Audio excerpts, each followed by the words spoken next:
बिस्मिल्लाहिर्रहमानिर्रहीम। Welcome back to my channel. एक नई वीडियो एक नई टॉपिक के साथ आप सबको मैं खुश आमदीद कहता हूँ। आज जो टॉपिक मैं लेके आया हूँ वो बहुत ही यूनिक है, लेकिन यूट्यूब पर आप इसको बकसरत देखते होंगे। बहुत से कंसल्टेंट्स ऐसे हैं कि जो इस बारे में वीडियोस बना रहे हैं, बल्कि 90% जो कंसल्टेंट्स हैं या जो वीज़ा वाले हैं, लोग एजेंट हजरात हैं, वो इस बारे में बात कर रहे हैं। आप किसी भी कंट्री की इंफॉर्मेशन लेने जाएं तो वो सबसे पहले कहेंगे जी आप इस कंट्री को ट्राई करें, ये वीज़ा धड़ाधड़ दे रही है। लेकिन मसला ये है कि इस कंट्री का अगर डायरेक्ट आप पाकिस्तान से वीज़ा लेते हैं तो मे भी आपके चांसेस 70 to 80% कम हो जाते हैं वीज़ा के। इसके लिए आपको कहीं और से वीज़ा अप्लाई करना पड़ेगा। तो आज मैं जिस कंट्री की बात कर रहा हूँ वो है कनाडा।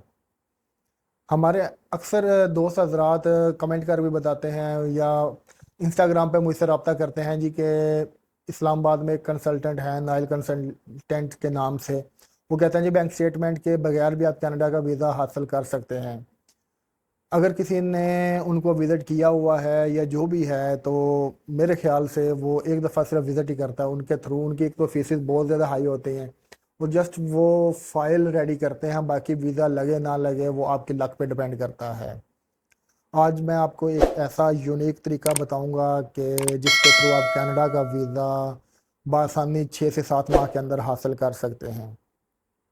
एक चीज़ आपको बताऊं कि अगर आप यूरोप या शेंजन में जाते हैं, किसी एजेंट के थ्रू आप वर्क परमिट अप्लाई करते हैं तो उसको भी कम अज़ कम 8 से 9 माह या 1 साल लगता है। अगर आपकी किस्मत अच्छी है तो आपका वीज़ा लगेगा, अदरवाइज़ आजकल आप देख रहे हैं कि 70 to 80% जो रेशियो है वो रिफ्यूज़ल की है। आज कनाडा के मूव होने के हवाले से जो मैं आपके सामने तरीका लेके आया हूँ वो ये है कि आप लोग दुबई जाएंगे, वहाँ से वहाँ का फ्रीलांस या जिसे आप आज़ाद वीज़ा कहते हो कि वो उसके थ्रू आप दुबई जाओगे। वहाँ पर आप 3 से 4 माह स्टे करने के बाद या आप फ्रीलांस वीज़ा लेने के बाद आप पाकिस्तान भी आ सकते हो। उसके बाद आप माफ़ कीजिएगा, आप कनाडा का वीज़ा अप्लाई करोगे तो इंशाल्लाह उम्मीद है कि 90 to 95% चांसेस होते हैं कि आप का वीज़ा जो सक्सेसफुली वो ग्रांट हो जाएगा। इसका तरीक़ेकार ये होगा कि आप यहाँ से ई वीज़ा लेकर दुबई जाओगे। वहाँ पर आप किसी ट्रैवल एजेंट या किसी अपने पुरएतमाद जो बंदा हो, बाएतमाद बंदा हो, उसके थ्रू आप अपना काम करवा सकते हो। या अगर आप यहाँ पर पाकिस्तान से कोई आपका बाएतमाद इदारा है, आप उसके थ्रू फ्रीलांस वीज़ा लेंगे, वो आपका 3 से 4 माह बाद कनाडा का वीज़ा अप्लाई करवाएगा। तरीक़ेकार ये होगा कि आप यहाँ से ई वीज़ा लेकर जाओगे दुबई। वहाँ पर आपका मेडिकल होगा, आपका आपको इसके बाद सारे कुछ जो भी उनकी रिक्वायरमेंट्स है वो आप पूरी करेंगे। आपको एमरेट्स आईडी मिलेगा, उस एमरेट्स आईडी के बेस पर फिर आप आगे वीज़ा के लिए अप्लाई करोगे। इस सारे में होगा ये कि आप किसी एजेंट के थ्रू या किसी इदारे के थ्रू जब आप फ्रीलांस वीज़ा लोगे, उनके साथ आपका ये एग्रीमेंट होगा कि वो आपको एक जॉब लेटर देंगे, मंथली आपको जो सैलरी स्लिप्स हैं वो देंगे। लेकिन और इसके अलावा आपका जो भी टैक्स वगैरह का है सारा इंतज़ाम वो करेंगे। आपका टैक्स कितना हो पे होना चाहिए, इसके अलावा आपका बैंक में वो अकाउंट ओपन करवाएंगे उधर। उसका लेकिन ये याद रखिएगा उसकी चेक बुक या एटीएम कार्ड वगैरह या इवन के क्रेडिट कार्ड वगैरह के लिए आपने बहुत एहतियात करनी है। वो आपने खुद से अपने पास रखना है, ना कि उनको कुछ देना है। 3 माह आपके अकाउंट में एक स्पेसिफिक सैलरी जाएगी जो 6-7 हज़ार, 5 से 7-8 हज़ार दिरहम के दरमियान होगी। उसमें से आपके टैक्सेस वगैरह जो कटेंगे, जैसे पाकिस्तान में ईओबीआई के कटते हैं या इस तरह कोई और टैक्सेस होते हैं, या आपकी जो सैलरी है अगर इनकम टैक्स में फ़ॉल कर रही है तो सैलरी टैक्स में तो स्लैब में आ रही है तो वो आपके वो टैक्सेस कट जाते हैं। इस तरह के वो आपको टैक्सेस की डिटेल बताएंगे कि आपका मंथली इतनी इनकम जो है इस अकाउंट में फ़लाँ डेट को डिपॉजिट हो जानी चाहिए। लेकिन ये याद रखिएगा कि ये जो इनकम आपकी सैलरी ट्रांसफ़र होगी आपके दुबई के बैंक अकाउंट में, वो दुबई से ही डिपॉजिट करवाई जाएगी, ना कि आप पाकिस्तान से दुबई के बैंक में करवा रहे हों। इसके लिए अगर आपका वो जो एजेंट है अगर वो आप उस पर भरोसा करते हो तो आप उसको पाकिस्तान से भेज सकते हो। अगर आप वीज़ा लेकर वापस आए सैलरी अमाउंट भेज सकते हो, वो आपके अकाउंट में डिपॉजिट करवा देगा। दूसरा तरीका ये है कि अगर आपका वहाँ पर कोई जानने वाला है तो आप पाकिस्तान से उसके अकाउंट में वो अमाउंट ट्रांसफ़र करो, वो उतनी स्पेसिफिक अमाउंट जो आप उसको बताओगे कि मेरे अकाउंट में इतनी अमाउंट डिपॉजिट होनी चाहिए, वो से एक डेट को, सपोज़ के महीने की 4 तारीख है, 4 तारीख को वो आपके अकाउंट में वो डिपॉजिट करवा दिया करेगा। इससे ये होगा कि आपकी बैंक स्टेटमेंट बनती जाएगी। फिर आहिस्ता आहिस्ता महीने में, जैसे हम पाकिस्तान में सैलरी लेते हैं तो अपनी ज़रूरत के मुताबिक थोड़ी थोड़ी सैलरी जो है हम वो उसको विड्रा करवाते हैं, जो अमाउंट होती है। इसी तरह आपने भी उसमें से थोड़ी थोड़ी करके जो अमाउंट है उसको विड्रा करवाना है। कुछ आपने 30 to 40% आपने सेविंग रखनी है, बाकी आपने विड्रा कराते रहना है। फिर इसी तरह अगले महीने आपने सेम डेट को जो है आपने उतनी अमाउंट जो आपकी सैलरी होगी आफ्टर टैक्स डिडक्शन के आपने वो डिपॉजिट करवानी है। फिर आप उसमें से पैसे निकलवाते रहोगे थोड़े थोड़े करके अपनी ज़रूरत के मुताबिक। और वीज़ा ऑफिसर को आपने ये शो करना है कि ये आपकी सैलरी है, इसमें से अपनी ज़रूरत के मुताबिक आप ये पैसे निकलवा रहे हो। तीसरे महीने फिर ये आपने करना है। इस तरह ये 3 माह होंगे। इसके बाद वो जो आपका वीज़ा कंसल्टेंट होगा वो आपको देगा, सैलरी स्लिप देगा, एनओसी देगा कि आपकी कंपनी की तरफ से होगा, ये सारे फेक डॉक्यूमेंट्स आपकी कंपनी की तरफ से वो देगा कि ये बंदा कंपनी की इजाज़त के साथ कनाडा वीज़ा अप्लाई करना चाह रहा है घूमने के लिए, विजिटर वीज़ा के लिए। लेकिन इस सारे में आपने एक चीज़ ये ज़हन में रखनी है कि जो आप ये फ्रीलांस वीज़ा लोगे या minimum manager level, engineer level का होना चाहिए। आम ऑफिस बॉय, स्वीपर वगैरह का इस तरह का जो अगर होगा उस पर आपको कनाडा वीज़ा नहीं देगा। इसका जो ये मैनेजर लेवल या इंजीनियर लेवल का जो जॉब का लेवल का डेजिग्नेशन का वीज़ा होगा, इसके बेशक चार्जेस भी ज़्यादा होंगे। मेरे ख्याल से आम 6 से 8 लाख के दरमियान जो लोग हैं वो चार्ज कर रहे हैं, वो जहाँ पर आपकी डील हो जाती है। इसमें सारे तमाम डॉक्यूमेंट्स वो आपको प्रोवाइड करेंगे जो भी वीज़ा के लिए रिक्वायर्ड होंगे। उसकी में आपकी सैलरी स्लिप्स हैं, बैंक स्टेटमेंट वो आपको निकलवा के देंगे, वो तो आपकी ऑलरेडी बन रही होगी। इसके अलावा एनओसी होगा, इसके अलावा वो आपका जॉब लेटर होगा, कुछ टैक्स के डॉक्यूमेंट्स होंगे। इस तरह आपका एमरेट्स आईडी आपको ऑलरेडी मिल चुका होगा। ये सारी डॉक्यूमेंट्स वो आपको प्रोवाइड करेंगे। फिर वही जो कंसल्टेंट है वो आपका कनाडा का 3 माह के लिए या जितने 60 डेज या जितने दिन के लिए भी होगा वो आपका विजिट वीज़ा अप्लाई करेगा उस फेक कंपनी के बिहाफ पे। कंपनी बेशक फेक होगी, आपको जॉब नहीं होगी, लेकिन डॉक्यूमेंटेशन सारी ओरिजिनल होगी, पीछे से वो वेरीफाइड हो रही होगी। लेटर हेड्स पे या कहीं भी अगर वो कोई नंबर वगैरह दिए होंगे तो वो उस कंसल्टेंट के जो लोग हैं वो बैठे होंगे, और वो अगर कोई कॉल वगैरह इंक्वायरी के लिए आती है तो वो उसको प्रॉपर तरीके से उसको हैंडल करेंगे, वो आपकी वेरिफिकेशन करेंगे।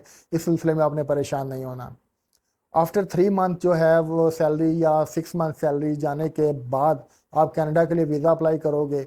लेकिन एक चीज़ ये ज़हन में रखनी है, अक्सर लोग की गलती क्या करते हैं जिसकी वजह से रिफ्यूज़ल हो जाता है। 3 माह 4 माह वीज़ा सैलरीज जाती हैं अकाउंट में, वो विड्रा करवाते रहते हैं, 3 से 4 माह की स्टेटमेंट बन जाती है और उसके बाद वो कनाडा के लिए वीज़ा अप्लाई कर देते हैं।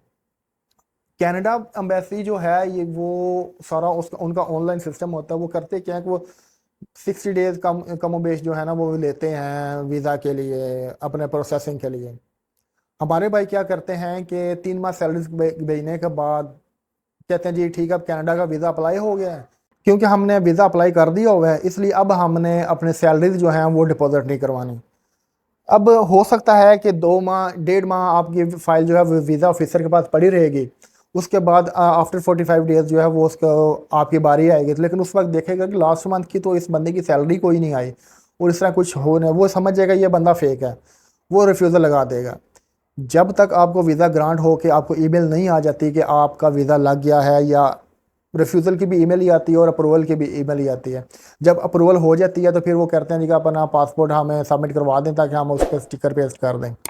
जब तक आपका वीज़ा स्टैंप हो के आपकी ईमेल नहीं आ जाती आपको, आपने अपनी जो सैलरी है वो डिपॉज़िट करवाते रहना है। वो आपने उसको वो ये नहीं करना कि आप वीज़ा कनाडा का विज़िट वीज़ा अप्लाई करने के बाद आप इसको छोड़ दें। अच्छा, इसमें एक चीज़ बता दूं कि जो आपके एक्सपेंस आएगा वो फ्रीलांस वीज़ा या जिसको आप आज़ाद वीज़ा कहते हो उस पे 6 से 7 लाख रुपया आएगा। दुबई में 6 से 7 लाख रुपया दुबई में आपका एक्सपेंस आएगा आपका उधर लेने का। इसके बाद जब ये आप करोगे उसके बाद आपने बैंक स्टेटमेंट बनाते रहना है। उसके बाद आपने क्या करना है कि मज़ीद 1.5 से 2 लाख रुपया आपका एक्सपेंस आएगा कनाडा का, जो आपके फ़ाइल प्रिपेयर होगी सारा कुछ वीज़ा अप्लाई होने का, उसी में उनकी एम्बेसी फ़ी वगैरह सब कुछ शामिल है। तकरीबन ये 8 से 10 लाख के दरमियान आपका इंशाल्लाह कनाडा का वीज़ा लग जाएगा। आप कनाडा ट्रैवल हो जाओ कर लोगे, आप कनाडा मूव हो जाओगे। अच्छा, इसमें एक और चीज़ बता दूं कि जो आपको फ्रीलांस वीज़ा दुबई का 2 साल का मिल रहा है, आपकी मर्ज़ी, आप अपने एमिरेट्स आईडी लेने के बाद पाकिस्तान वापस आ जाओ, या आप वहीं रहकर आप कोई जॉब सर्च कर सकते हो, आप वहाँ पर कोई जॉब कर सकते हो। अक्सर भाइयों का कहना होता है कि हम एमिरेट्स आईडी लेकर हम 3 माह 4 माह बैठे रहे, हमें जॉब नहीं मिली, हमने बहुत सर्च की, हमें जॉब नहीं मिली। भाई सीधा सी बात है कि ढूंढने से तो खुदा भी मिल जाता है, लेकिन अब मसला ये है कि ढूंढने के अब जदीद दौर है, तरीके भी बदल गए हैं। अब गली गली फिर के जॉब्स नहीं मिलती, ऑनलाइन अप्लाई करना पड़ता है।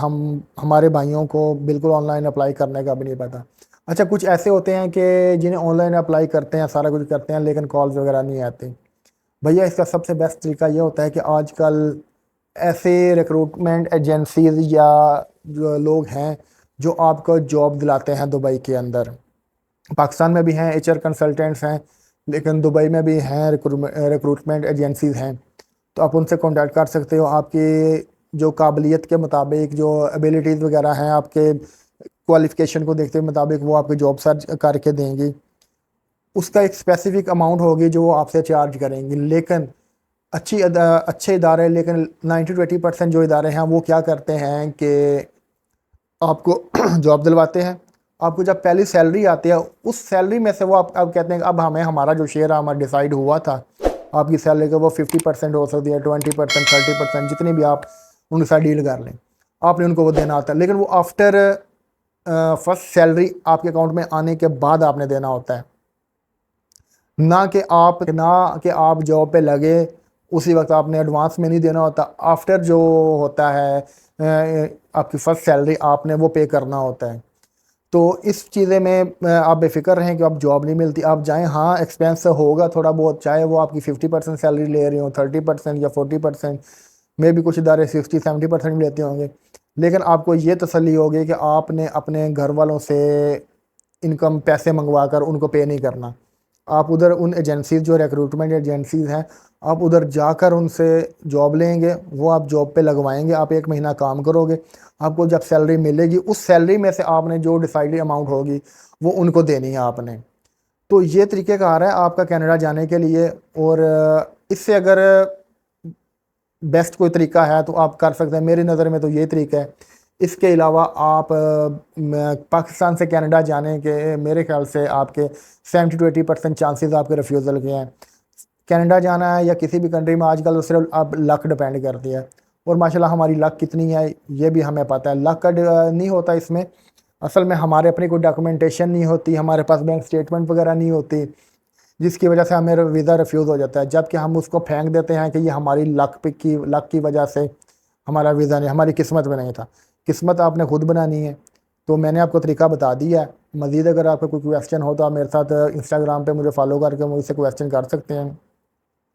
इंशाल्लाह मैं आपको वहाँ पर आपको जो भी आंसर होगा उसका कर दूँगा। अगर आपको कोई बाएतमाद बंदा चाहिए जो आपको फ्रीलांस वीज़ा दे सके, मेरा उसमें कोई शेयर नहीं होगा, मैं उसका कॉन्टैक्ट नंबर आपके साथ शेयर कर दूँगा। वो दुबई में भी हो सकता है, पाकिस्तान में भी हो सकता है, जहाँ पर आप कहेंगे मैं आपके साथ शेयर कर दूँगा। बाकी आपकी जो डील है उसके साथ है, उसमें मेरा कोई लेना देना नहीं होगा। इसी तरह अगर आपको दुबई में जाकर आपको जॉब सर्च के लिए कोई रिक्रूटमेंट एजेंसी का नंबर चाहिए, वो भी मैं आपके साथ शेयर, अगर आप मुझसे रिक्वायर करेंगे तो मैं आपके साथ इंशाल्लाह इंस्टाग्राम पे शेयर कर दूंगा। मैं यहाँ पर कमेंट बॉक्स में बिल्कुल शेयर नहीं करूँगा, इंस्टाग्राम पे मैं आपके साथ शेयर कर दूंगा। उनके साथ आप उधर जाकर डील कीजिएगा। पाकिस्तान में अगर आप बैठ के डील करेंगे तो वो आपको बिल्कुल वो घास नहीं डालेंगे। आपने उधर जाना है, सारा कुछ उधर करना है, उसके बाद अब वो आपको ना करेंगे, आपके साथ डील वगैरह करेंगे। तो आप उधर जाके कॉल कर सकते हैं, 2-3 नंबर मैं आपको दे दूँगा जिसके साथ आपकी डील हो जाए। तो ये था एक व्लॉग था। मुझे पता है कि वीडियो थोड़ी लंबी हो गई, लेकिन बहुत ही इंपॉर्टेंट वीडियो थी। दुआ में याद रखिएगा। अल्लाह हाफिज़।